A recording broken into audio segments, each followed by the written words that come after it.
Reverend Jackson, as his spiritual advisor, have you ever said to him that he should really stop sleeping with boys in his bed, and do you think he will change that activity? Absolutely. You say in the book that people always ask you, why didn't you take out Saddam Hussein during the first Gulf War? You say, because of the very thing that's going on in Iraq right now, that is why we didn't take out Saddam Hussein. Yet you say you're not critical of the president's current policy. How do you explain the discrepancy there? Your name has come up in the Risco corruption trial. How does that impact your ability to govern? Well, a lot of names have come up in that, and the legislature to do these things. That's what my focus is. Let me ask you about that, because even people who aren't into politics know that after George Ryan, you promised to be a reformer. And then there's this big Tribune cover story with a list of all these $25,000 donors. How do you justify your position as a reformer?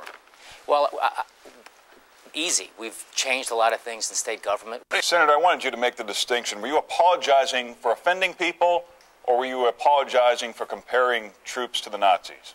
Well, both. How did this relationship get started, and why would you put them on the payroll? Because you have bad judgment.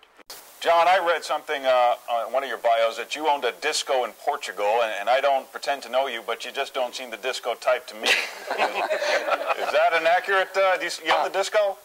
Oddly enough. Never, ever, ever, ever has that psychic ability been confirmed. So how do you I think in the 1300s they used to think the world was flat, too. Yeah. So I think... but science proved them wrong. Science proved them wrong.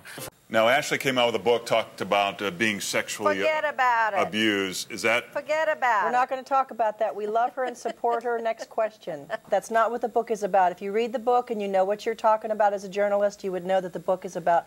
I know that's the part of it that's in the news. I know, because of the news. If you read the book, you'll see what a beautiful book it is, and we support and love Ashley very much. But is it disingenuous to say we're going to open our lives up to the entire world, but don't ask me about anything that's real with our family? Comedians always talk about, you know, the differences between men and women, but what did you find out about what men are thinking and saying about women that women may not realize? Well, I think the news is actually a lot better than women might think. Did you ever end up in bed with any of these ladies? I did, in fact. And how did that work out?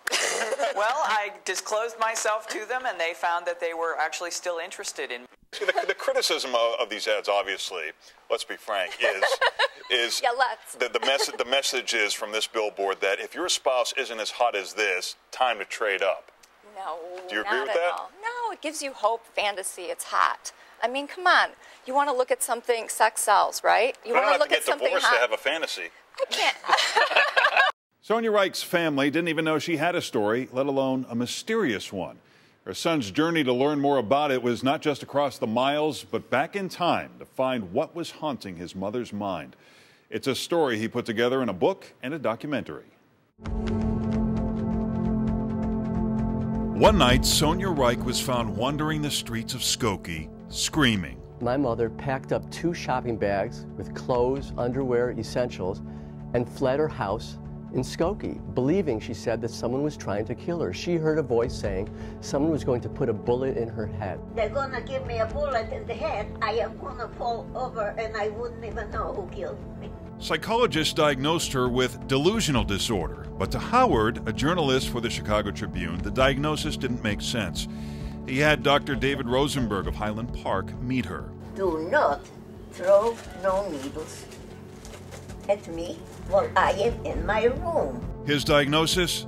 Sonia Reich had developed post-traumatic stress disorder 56 years after surviving the Holocaust. There is a fairly typical pattern that consists of a person coming to see the psychiatrist,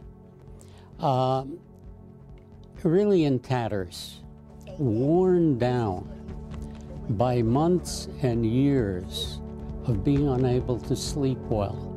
Just seeing somebody dressed in a uniform might cause this person to react as if this is the SS coming to get them.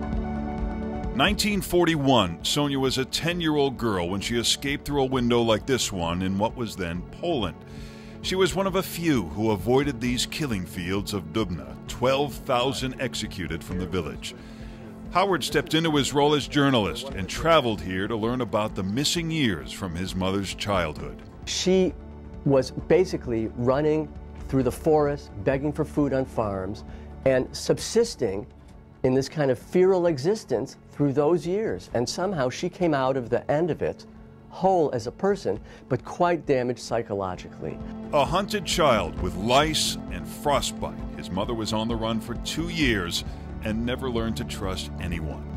Finally, she found her relatives.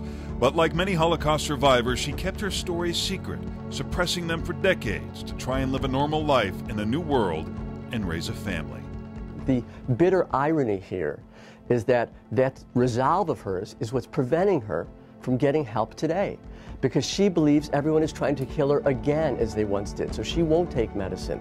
She won't speak to a psychiatrist. And she sort of built a wall. She is back in the past, even though she knows it's the present, and she's fighting for her survival again. One study of Holocaust survivors concluded that while they didn't show any signs of trauma after the war, nearly all of them showed signs of it 25 years later. PTSD isn't just something that's rooted in war. Whether a crazed gunman opening fire on a crowd or gang shootings on the South Side, trauma can have a long-lasting impact on anyone. Trauma is trauma, and if your life is threatened, it's trauma, and it lingers with you, we now know, decades later. And if it's never diagnosed, if no one gets help, psychologists may find it difficult, if not impossible, to treat someone. Sonia Reich is too paranoid to take medicine or speak to a psychologist. The first thing I mentioned is very obvious. And early diagnosis and early treatment are a very good kind of approach. Howard has written a book and documentary on his mother's story, Prisoner of Her Past. It's not a Holocaust story. It's a lesson in escaping haunting memories to live a happy life beyond trauma. I call it I sleep with one eye. I don't sleep in that bed. Why not? Because I don't like it. Did you try it? I don't even want to try it.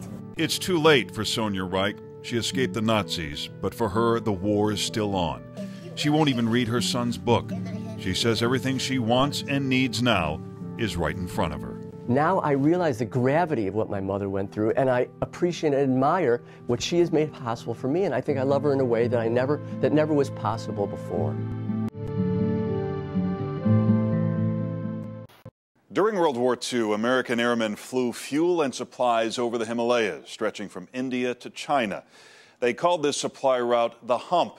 Because of severe weather conditions and primitive aviation technology, hundreds of planes disappeared, and no one has looked for those crew members missing in action until now. More than 500 planes crashed across this majestic panorama during World War II, turning these mountains into graveyards. Warren Thornley of Fox Lake is one of the few who flew over the infamous supply route known as the Hump and survived. I damn near didn't. I got sick. It was pitiless. The biggest, toughest mountains in the world. Soon after our report aired last September, Warren Thornley passed away at the age of 86. At least Thornley made it home. 1,000 others did not, and no one ever searched these mountains for the pilots and airmen like Corporal Donald Johnson of Aurora. He was a mechanic and the crew chief of his cargo plane that dropped out of the sky in 1943 when he was just 20 years old. Don's stepmother, Marion, and brother Russ never stopped wondering what happened to him. They said that he was missing, and that was all they did. I think it, you don't have a closure. I mean, you think, well, what had really happened to him? Clayton Cools helps to find answers by searching these mountains. In October, he found 7 planes during his Himalayan hike. Those planes account for 72 American airmen, including Corporal Don Johnson, whose plane was found in India. How can you do that if you know that there's human remains there? There's families who've been wanting to know what's happened for 60-some years. How can you just simply walk away and say, oh, so what? Corporal Johnson's stepmother, Marion, waited all those years. But at the age of 98, she passed away in downstate Illinois just 3 months before Cools found her son's plane. That's when her youngest son, Warren, made a surprising discovery of his own. He found their letters in an attic archive. Your last letter sounded as though you had your mind on something else. I'd heard this story all my life about Don not coming back from the war. And just to see them both together in writing, just talking about normal life was impactful. Just a tremendous archive. While the mystery had remained unsolved for Marion, it was welcome news for Warren and his other half-brother, Russ, in Aurora. The two had never met, but this story brought them together for the first time. After hearing about these folks all my life, and to have a wonderful reason to meet, it's great.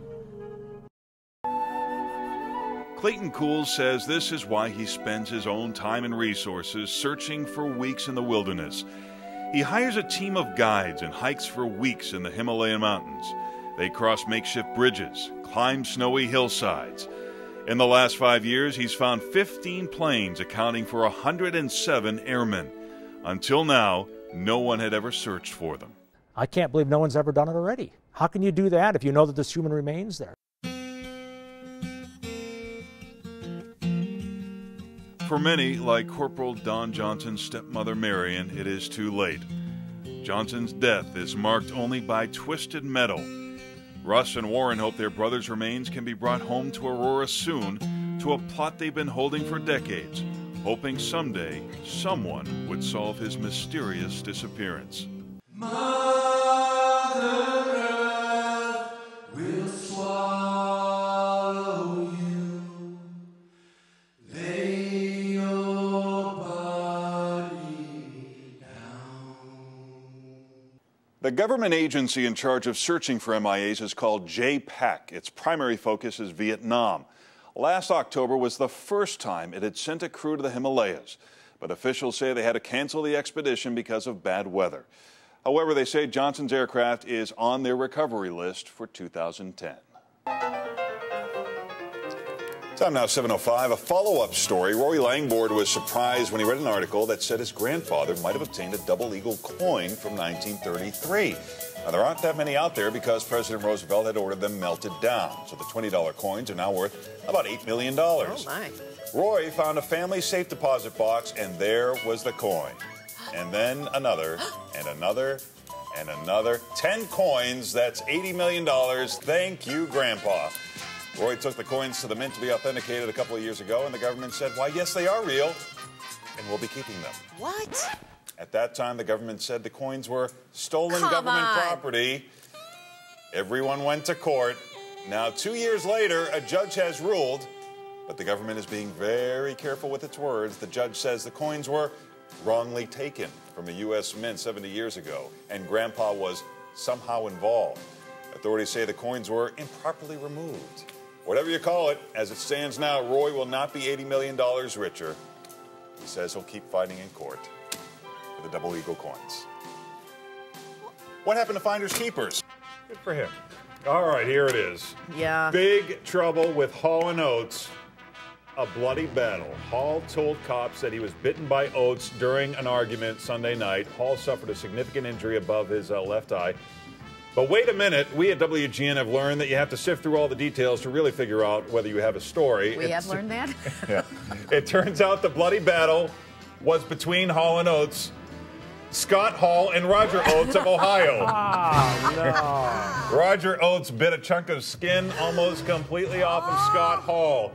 So while Daryl and John have nothing to do with the bloody battle, the two Halls and Oateses have achieved fame thanks to a man-eater. Kim Jong-un's Missile Palooza has made him a household name in the last couple of weeks. He took over for his dad, who passed over. The oldest son, Kim Jong-nam, got passed over. Why? Well, it all goes back to Kim Jong-nam taking a family trip to Disneyland in Tokyo, where he embarrassed the supreme leader back home. First, he used a fake Dominican passport with his name, Pangxiong, which translates to Fat Bear. Japanese authorities detained him. While he has not officially defected from North Korea, the Fat Bear has been forced into hibernation in China. He frequents Macau, the adult Disneyland of Asia, for compulsive gamblers, boozers, and fornicators. He didn't attend his dad's funeral. He reportedly is against family-run countries and thinks North Korea must change or perish, which in a way makes the gambling Fat Bear the smart brother. But because he desperately wanted to meet Cinderella, we're stuck with Goofy.